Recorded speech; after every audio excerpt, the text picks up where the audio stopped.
Here's a question I get a lot. Are FEA results even correct? That's a loaded question, but here's one answer. So let's say I got a bracket that looks like this. Nothing special.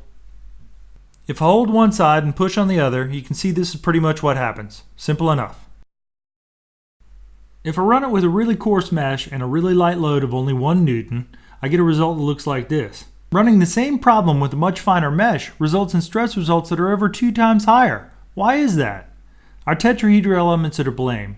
That's what we use to make our meshes. Math is complex, but basically these things don't like to do any sports. They don't move much and they only work well when the motions they go through are very small. They are couch potato elements. So how many elements do you really need? Well, if you think about any real problem, you generally have an area of tension and an area of compression and a neutral plane as well. So you're going to need at least 3 elements, maybe more.